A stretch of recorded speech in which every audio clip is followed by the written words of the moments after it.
Today on Mythic Existence, we are going to be digging into the folklore surrounding the four houses of Ilvermorny from the Harry Potter universe.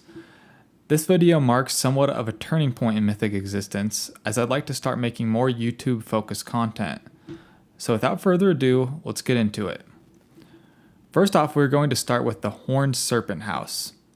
Horned serpents have long figured into the stories of many tribes in the eastern United States and Canada. They are often described as huge, dragon-like creatures with scales, horns, and fangs. Sometimes they are said to move about on land, but they are also said to inhabit lakes and rivers. One such lake monster is Champ, who is said to inhabit the waters of Lake Champlain.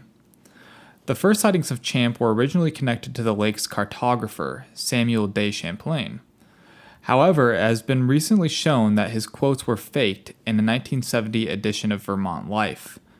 Champ has been so popular that even the famous ringleader P.T. Barnum offered a reward for anyone who could prove Champ's existence. Despite Samuel de Champlain's quotes being proven false, interest in Champ persists. In 1977, a woman named Sandra Monzi took a photo of what she says is the lake monster. However, researchers have suggested that is not the famed creature, but rather a log floating on the surface. Monzi maintains that she knows what she saw. In native myths, horned serpents are very supernatural and possess hypnotic powers. Next up is the Wampus house. This panther-like creature goes by different names depending on region. In Missouri, it's the Gollywampus. In Arkansas, it's the Whistling Wampus, and in Appalachia, it is the Wampus cat or the Wampus beast. Non-native cultures say that it has yellow eyes that can cause insanity.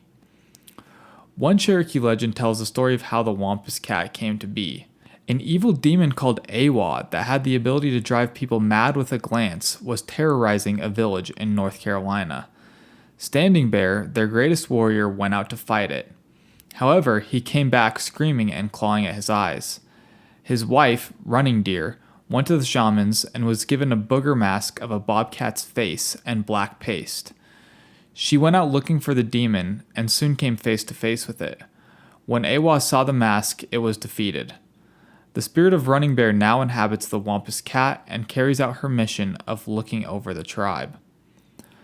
The next house is Thunderbird. Legends of this being are widespread throughout native cultures, particularly in the Northeast, Southwest, Midwest, Plains, and Northwest Coast tribes. The Thunderbird is described as a giant bird that is big enough to carry a killer whale. Some treat the Thunderbird as a sacred being, while others treat it as a normal member of the animal kingdom. The Thunderbird is sometimes treated as an embodiment of the summer season, being the opposite of the white owl who embodies winter. In Algonquin mythology, the Thunderbird is said to rule the upper world, while the underworld is ruled by the underwater panther or the horned serpent. Clearly, there is a connection between these first three houses. Folklorist Tom Holland, no, not that Tom Holland, suggests that Thunderbird legends are based off of native observations of pterosaur fossils. Thunderbirds have also reached prominence in Pokemon, as can be seen through the Pokemon Zapdos. The final Ilvermorny house is Pukwudgie. These beings are similar to European gnomes or fairies, and stories about them abound in Algonquin folklore. They are said to be knee-height and are basically spirits of the forest. Their magical powers include invisibility, the ability to confuse people, turn into cougars, or harm people with their sight. So they have some of the abilities present in the creatures from other houses. The Wampanoag, Ojibwe, and Abenaki tribes all have stories about Pukwudgies. To the Ojibwe, Pukwudgies are mischievous tricksters that are more or less good-natured. For the Abenaki, these creatures will harm those who disrespect them. To the Wampanoag, they are capricious and dangerous and could play tricks, but also might steal children. In some Wampanoag stories, Pukwudgies are responsible for the death of the hero Maushap. That's it for this episode. Please be sure to like and subscribe to the channel. If you have not already, please follow Mythic Existence on Twitter and Instagram.